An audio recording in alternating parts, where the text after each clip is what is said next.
Hi friends, welcome to my channel super trader Lakshya. और एक और वीडियो लेकर आज मैं आया हूँ। कल एक्सपायरी है तो बहुत इंपॉर्टेंट होगा कल के लिए हम क्या गेम प्लान बनाते हैं। नए रूल्स सेबी के हैं जो ऑलरेडी सबकी वाट लगा रहे हैं। आप देख सकते हैं कि ऑलरेडी कितना ज़्यादा प्रीमियम डिके हो रहा है और मार्केट भी अजीब सा बिहेवियर है। बट ऑप्शन सेलिंग में नॉर्मली बहुत सारे लोग डिमोटिवेटेड हैं। बट मेरा ये सिंपल कहना है कि अगर आप डिमोटिवेटेड हैं फिर भी ऑप्शन सेलिंग ही करिए। भले कम कमाइए लेकिन कमाइए, तो कंसिस्टेंसी न जाए।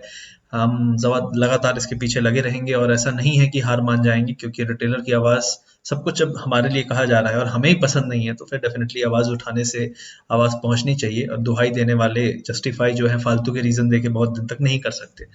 तो फिलहाल के लिए मैं यही कहूँगा, कम वॉल्यूम से करिए। लेकिन फिलहाल के लिए जब तक ये मैटर सॉर्ट आउट नहीं हो जाता है, कम वॉल्यूम से करके ऑप्शन सेलिंग प्रेफर करिए वेडनेसडे थर्सडे, क्योंकि प्रीमियम डिकेस कुछ ज़्यादा हो रहे हैं। वॉलेटिलिटी भी आपकी काफ़ी लो हो चुकी है, तो उसका भी आपको, मतलब मैं नहीं कह रहा कि प्रीमियम बहुत हाई हैं तो आप बाय करिए। मैं सिंपल कह रहा हूँ प्रीमियम कम भी होंगे। विक्स धीरे धीरे नीचे आ रहा है तो उसमें ऑप्शन सेलिंग में भी ज़्यादा पैसे नहीं होंगे और ऑप्शन बाइंग में तो डेफिनेटली आपको दिक्कत होने वाली है।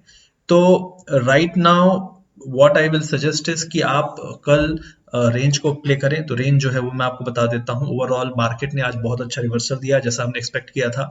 450 का लेवल था जो मैंने कल और परसों की वीडियो में आपको बताया था। 450 तो नहीं, 50-60 के आसपास आया था। हमने 470 480 से हमने लॉन्ग पोजीशन बनानी शुरू की थी और थोड़ा परेशान किया, टाइम बहुत लिया, लास्ट में बाउंस आया लेकिन काफी अच्छा बाउंस आया। मतलब आपको कॉल्स में अगर किसी ने बाय किया होगा तो 100% का प्रॉफिट बना, जो कि काफी अच्छा है। अब यहाँ पे राइट नाउ अगर आप देखेंगे तो रिलायंस एक बहुत बड़ा ड्राइवर है। मुझे ऐसा लगता है कि रिलायंस कल भी अच्छा कर सकता है। रिलायंस मॉर्निंग से मैं इसको उम्मीद कर रहा था दोपहर में बाउंस करेगा, लेकिन बहुत पेशेंस टेस्ट किया मार्केट ने आज। तो हमने पहले मॉर्निंग में शॉर्ट साइड ट्रेड किया नीचे गिरने के लिए और उसके बाद फिर हमने अपसाइड के लिए भी ट्रेड किया। तो अपसाइड में बैंक निफ्टी ने तो अच्छा मूव दे दिया था सपोर्ट से, लेकिन निफ्टी नहीं दे रहा था। उसका रीजन था आईटी। तो मुझे ऐसा लगता है कि जो आईटी का जो न्यूज था इन्फोसिस में इनसाइडर ट्रेडिंग और वो सब, थोड़ा माहौल खराब किया उसने। लेकिन अभी ऐसा लगता है कि मार्केट में कुछ निगेटिव है नहीं। तो फिलहाल के लिए ITC, by the way ITC का रिजल्ट आया, आईटीसी की पिटाई कर दी लोगों ने जबरदस्ती में। कोई इतना बुरा रिजल्ट नहीं आया है। कोविड के टाइम पे जो रिजल्ट आए हैं अच्छे खासे अच्छे हैं। उससे बुरे बुरे रिजल्ट वाली कंपनियां ऊपर जा रही हैं। तो मेरा ये सिंपल कहना है कि 208 207 का एरिया अगर ये होल्ड करता है तो फिर से ये स्ट्रांगली बाउंस बैक करेगा और 215 के ऊपर निकलने पे इसकी जो ये बुलिश मूव हमने एक्सपेक्ट की थी वो फिर से कंटिन्यू रहेगी। तो 215 का वॉच करिए, उसके ऊपर आप लॉन्ग जा सकते हैं। अब जो करंटली एक स्टॉक है जिसपे मेरी नजर होने वाली है वो एचडीएफसी है। तो एचडीएफसी पे नजर रखिए, क्योंकि मुझे ऐसा लगता है कि ये स्टॉक में अभी 300 पॉइंट का अपसाइड है। 300 पॉइंट एचडीएफसी में अगर मूव हुआ तो सिर्फ एचडीएफसी बैंक निफ्टी को 150 पॉइंट उठा सकता है। तो एचडीएफसी ने हाई नहीं बनाया है, आपका रिलायंस भी हाई से डाउन है। तो ये कुछ स्टॉक हैं जो मूवमेंट दे सकते हैं। और आईसीआईसीआई बैंक, एचडीएफसी बैंक, इनका बिहेवियर थोड़ा सा ऑड है, क्योंकि सडनली बहुत स्ट्रांग हो जाते हैं, सडनली बहुत वीक हो जाते हैं। तो अभी नहीं कह सकते कि क्यों ऐसा हो रहा है। लेकिन एक अगर आप बोलें तो एचडीएफसी में 200-250 पॉइंट 300 पॉइंट जो अपसाइड है वो बहुत स्ट्रांगली अगर आना चालू हो जाए तो निफ्टी यहाँ से और ऊपर जा सकता है सिर्फ इसके दम पे। और अगर निफ्टी को ऊपर नहीं भी ले जाना है तो मार्केट को यहीं पे होल्ड कराने में भी ये मदद करेगा। तो ये फिलहाल के लिए आपका ओवरऑल पिक्चर है करंटली। अब हम यहाँ पे देखेंगे कि ग्लोबली क्या चल रहा है। लेकिन उससे पहले अगर आप चैनल पे नए हैं तो चैनल को सब्सक्राइब करिए, अपना सपोर्ट बनाए रखिए और हमारे टेलीग्राम चैनल पे जुड़ सकते हैं, सुपर ट्रेडर लक्ष्य। हम बहुत कुछ वहाँ पे शेयर करते रहते हैं चीज़ें।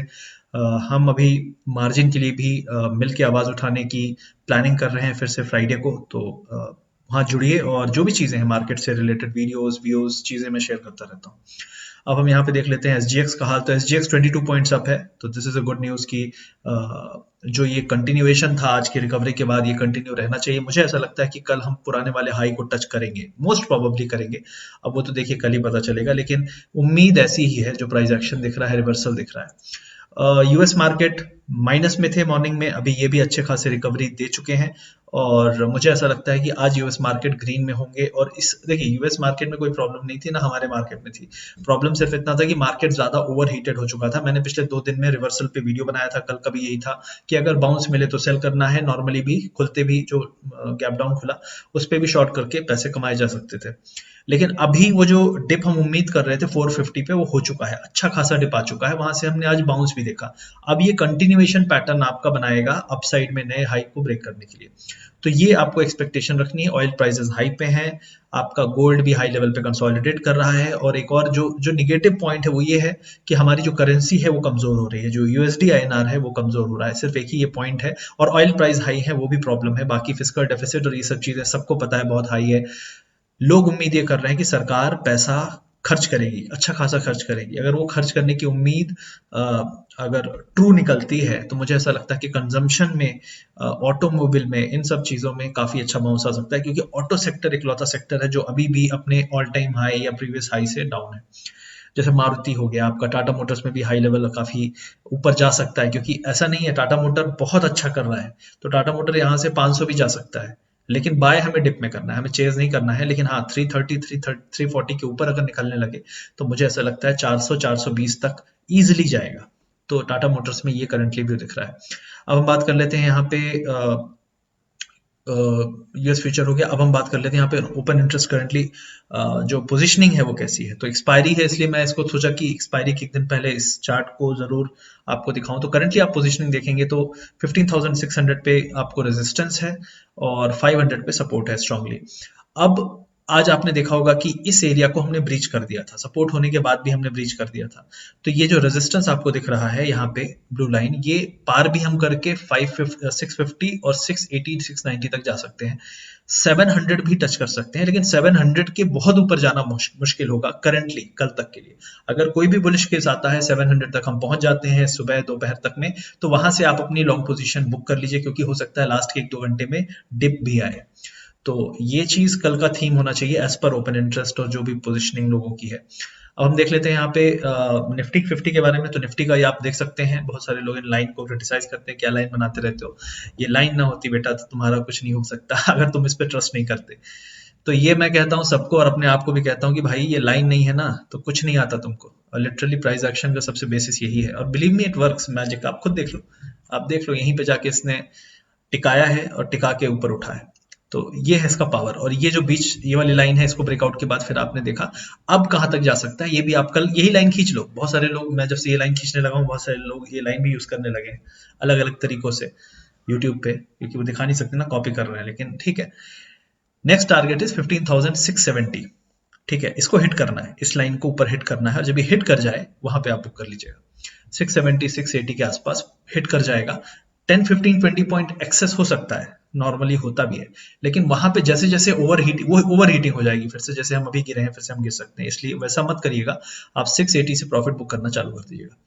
आरएसआई भी आपका ठीक ठाक है, ऊपर की तरफ काफी स्पेस बना लिया है, 79 तक तो आ ही सकता है वापस अगर हाई के लेवल पे आते हैं तो ये ओवरऑल निफ्टी में है। अगर आपका सपोर्ट मिलेगा तो 540 पे मिलेगा, 540 आपको आए तो आप इसको बाय करिए, और आपका 680 690 तक में आप निकल जाइए। अब बैंक निफ्टी की बात कर लेते हैं। तो बैंक निफ्टी में फिलहाल जो ये सपोर्ट लाइन है, जो पहले सपोर्ट लाइन बनी हुई थी, ये अभी रेजिस्टेंस लाइन है, लेकिन अभी भी एक अच्छा पैटर्न ये बन रहा है कि हमने जो सपोर्ट लिया है आपका 35,000 पे लिया है, जो इस वाले एरिया का टॉप था, तो वहां पे हमने सपोर्ट लिया है। करंटली क्या हो सकता है, मोस्ट प्रॉब्ली हम नए हाई, जो पुराना हाई है उसको टेस्ट कर सकते हैं 35,680 690 तक में, और वहां के थोड़ा ऊपर भी जा सकते हैं, क्योंकि एक्सपायरी में आपने लास्ट टाइम भी देखा था बहुत शार्प रैली आई थी, बहुत शार्प थी। तो थोड़ा सतर्क रहिए, क्योंकि प्रॉब्लम यही है कि शॉर्ट कवरिंग कैसे कितनी बड़ी हो सकती है हमें नहीं पता। तो मेरा सिंपल कहना यह है कि अगर आप 35,000 के आसपास हैं तो वहां पे पुट सेल करेंगे, और अगर आप एक बार 35,800 900 के आसपास हैं तो भी आप वहां पे कॉल सेल नहीं करेंगे। आप मोस्ट प्रॉब्ली यही देखेंगे कि शॉर्ट कवरिंग आ सकती है और ऊपर हम जा सकते हैं। तो मेरा सिंपल हिसाब है, कॉल सेलिंग करने से बचिए, पुट सेलिंग कर सकते हैं, अगर थोड़ा नीचे है तो जरूर करिए। और कल तक में एक लेवल है जो 35,600 से लेके 750 तक हम जा सकते हैं, अगर चीजें पॉजिटिव रही एशिया में और यूएस में। तो ये मेरा एस्टिमेट है बैंक निफ्टी के बारे में। यहाँ पे एक और है, आईटी के बारे में कुछ बात करूंगा मैं। तो आईटी फिलहाल के लिए आज इसने लो एरिया से काफी अच्छा एक रिवर्सल देने की कोशिश की है। ये इसका कंसोलिडेशन एरिया है, ये जो एरिया है यहाँ पे आप देखेंगे कि हमको नीचे गिरते टाइम भी कंसोलिडेशन यहाँ पे मिलेगा आपको। अभी करंटली मुझे ऐसा लगता है कि हम एक बार फिर से इस एरिया पे जा सकते हैं, तो कल आईटी हो सकता है 100-150 पॉइंट का अपसाइड दे, लेकिन बहुत ज्यादा उम्मीद आईटी से भी मत करिएगा। करेंसी का भी इसको फायदा मिलना चाहिए, इसलिए मुझे लगता है बेनिफिट ऑफ डाउट के हिसाब से इसको 27,100 तक जाना चाहिए, तो 200 पॉइंट का अपसाइड यहाँ पे आ सकता है। उसके अलावा मिड कैप इंडेक्स है, आज इसने मतलब खतरनाक खेल दिखाया है। ब्रेकडाउन होते होते एंगल्फ को आज इसने दोबारा रिवर्सल मारा है, ब्रेकआउट है ये। और ब्रेकआउट के बाद अगर आप बड़े टाइम फ्रेम में देखेंगे किसी डेली वेली में, तो आपको समझ में आएगा क्या चीजें चल रही हैं। तो करंटली ये एक तरह से बहुत मेल्टअप काइंड ऑफ रैली है, लेकिन इसके पीछे बहुत सारे मिड कैप स्टॉक नहीं थे, जो इस मिड कैप के बड़े बड़े स्टॉक थे वो थे, तो इसलिए फिर भी बुलिश है। जो मिड कैप भाग रहे हैं वो भाग रहे हैं, लेकिन ये जो कैंडल है, ये कैंडल शुभ संकेत नहीं है, और ये दिखाता है कि ये जो 368 पॉइंट है, इसके बाद 300 से 400 पॉइंट का एक एंगल्फ्ड कैंडल आपको मिल सकता है किसी भी दिन, तो जस्ट बी कॉशियस। और इसके अलावा मैं एक और स्टॉक है एशियन पेंट्स, जिसकी बात मैं कर रहा था, आपको कल बताया था। अगर लाइन काम नहीं करती तो आप खुद देख लो, कल भी मैंने बताया था, कल का वीडियो भी देख सकते हो। 2860 हम आए थे आज 2876 तक, तो ऑलमोस्ट अब ये आपका लेवल टेस्ट हो चुका है। 2850 के एरिया में मुझे लगता है कि फिर से अगर आता है तो आपको यहाँ पे बाइंग करनी चाहिए। अभी बाय मत करो, क्योंकि ऑयल प्राइसेस ग्लोबली हाई है। ग्लोबली अगर वहां पे करेक्शन होता है 2-3% का, तो मुझे लगता है एशियन पेंट्स बहुत तेजी से यहाँ पे एक बड़ा सा इतना बड़ा कैंडल बनाएगा। इसका साइज है आपका करीब करीब 80 to 90 पॉइंट्स का। तो अगर ऑयल प्राइसेस ग्लोबली आज गिरे तो कल एशियन पेंट्स आपको 50 से 70 पॉइंट ऊपर दिखेगा, गिरे तो। अगर नहीं गिरे तो फिर आपको ये टेस्ट होता भी दिखेगा 2850 के आसपास। और इसके अलावा एक और स्टॉक है एचडीएफसी, जिसकी बात मैं क्यों करना चाहता हूं, क्योंकि अभी भी इसमें बहुत एनर्जी बाकी है और बहुत जोर बाकी है। इसका हाई था 2876, हम है 25, 300 पॉइंट की रैली बाकी है। मुझे ऐसा लगता है कि ये अगला खिलाड़ी होना चाहिए बड़ा, जो मार्केट को ऊपर सर्वाइव करने में, सस्टेन करने में हेल्प करेगा। इमीडिएट टारगेट है 2660, मतलब 100 पॉइंट यहाँ पे। तो कल इस पे नजर रखिए, ये क्या करता है। देखिए, हाउसिंग सेक्टर की प्रॉब्लम है, प्रॉब्लम तो हर सेक्टर में, हर चीज में है, लेकिन मार्केट भाग रहा है लिक्विडिटी में, तो भागेगा। और एचडीएफसी ऐसा स्टॉक है जो अकेले अगर 100 पॉइंट ऊपर जाता है तो 40 पॉइंट अकेले, 50 पॉइंट यही उठा लेगा, 50 पॉइंट्स। तो एचडीएफसी पे कल नजर रखिए। अगर ये आपको 2580 के ऊपर निकलता हुआ दिखता है, तो फिर आपको ये यहाँ से 60 to 70 पॉइंट्स का एक अच्छा बाउंस दिखाएगा, क्योंकि ये जो कंसोलिडेशन वाला यहाँ पे खेल चल रहा है ना, ये बहुत दिन तक नहीं चल सकता। आइदर इसको ब्रेकआउट करना पड़ेगा या ब्रेकडाउन करना पड़ेगा, क्योंकि रैली होते हुए ये ब्रेकआउट नहीं कर रहा है, तो मुझे ऐसा लगता है आखिरी खिलाड़ी यही हो सकता है जो ब्रेकआउट कराएगा। तो ये ओवरऑल कुछ स्टॉक्स थे। आईटीसी के बारे में फिर मैं आपको बता देता हूँ, बहुत सारे लोग इसमें फंसे रहते हैं। तो आपको दोबारा से 213 214 के ऊपर चला जाए तो फिर आप रिलीफ होके बैठिए, लेकिन थोड़ा सा इसको 213 214 जब तक नहीं जाता है तब तक थोड़ी सी नजरें अपनी आंखें खोल के रखिए, और 207 पे इसका सपोर्ट होना चाहिए। तो ये सभी स्टॉक्स थे, ये सभी व्यूज थे निफ्टी बैंक निफ्टी के। वीडियो को लाइक करिए, शेयर करिए, टेलीग्राम ग्रुप्स में, फेसबुक ग्रुप्स में, जहां भी आप हैं, फेसबुक बहुत सारे ग्रुप्स होते हैं, वहां पे कॉपी पेस्ट करिए, शेयर करिए ज्यादा से ज्यादा लोगों तक। और हमसे कनेक्ट रहने के लिए आप हमारे टेलीग्राम चैनल सुपर ट्रेडर लक्ष्य में ज्वाइन हो सकते हैं। और अगर हमसे सीखना चाहते हैं, मेरा खुद का एक कोर्स है 38 आवर्स का, तो आप इस वीडियो के डिस्क्रिप्शन में लिंक दिया हुआ है, हमारा टेलीग्राम चैनल है, उस पर हमारी सपोर्ट टीम का आईडी है, आप उनको कांटेक्ट करके जानकारी ले सकते हैं। सीखिए, समझिए, ये टिप्स टॉप्स के चक्कर में मत पड़िए, अकाउंट मैनेजमेंट, पीएमएस, इन सब चक्करों में मत पड़िए, ये बहुत ही नुकसानदायक चीज है। जो चीज आप देख रहे हो, जो चार्ट आप देख रहे हो, वही आपका पीएमएस आपको कमिट करने वाला आदमी भी देख रहा है, जो बोल रहा है मैं अकाउंट मैनेज करूंगा, वो भी वही चीज देख रहा है। अगर आप गलत हो रहे हो तो वो भी गलत हो रहा होगा। तो ऐसा नहीं है कि वो कोई चमत्कार कर देगा। बहुत सारे लोग इसमें, आज किसी ने मुझे मैसेज किया कि कोई है, किसी ने अकाउंट मैनेज किसी का किया, लोगों का, बहुत लोगों का पैसा डुबाया। तो मेरी सिंपल सलाह आपको यह है कि अपने पैसे के आप सबसे अच्छे मैनेजर हो। अगर आप नहीं मैनेज कर सकते तो एफडी में डाल दो, किसी और को पैसे देके उसको ऐसी तैसी मत करो। ये बात हार्ड लगेगी, लेकिन ये बात सच है, और यही चीज आपको करनी है। सीखने के, एक बंदा है, सर लॉस हो गया 15,000, सर लॉस हो गया 20,000, मैंने कहा कभी सीखा? बोला नहीं। सीखना ज्यादा सस्ता पड़ता, 15,000 10,000 डेली का लॉस खाते हैं, लेकिन सीखेंगे नहीं लोग। तो क्या कर सकता हूँ मैं, ऊपर वाला ही जो करेगा करेगा। तो प्लीज मैं आपके लिए बस भगवान से प्रार्थना करूंगा कि आप लोग के साथ ऐसा ना हो, बुरा ना हो, अच्छा हो, प्रॉफिट हो, लेकिन बिना नॉलेज के बहुत कुछ बदलने वाला नहीं है। और अकाउंट मैनेजमेंट, इन सब चक्करों में मत पड़िए प्लीज, ये मेरी आपसे रिक्वेस्ट है। आप एग्जाम्पल मत बनिए मूर्खता का, कि यार मैंने किसी और को अकाउंट दिया, उसने जीरो कर दिया। अरे यार, ऑप्शन में तो हर आदमी जीरो कर रहा है, आप वो क्या है, वो कोई भगवान थोड़ी है जो आपको पैसे बना के दे देगा।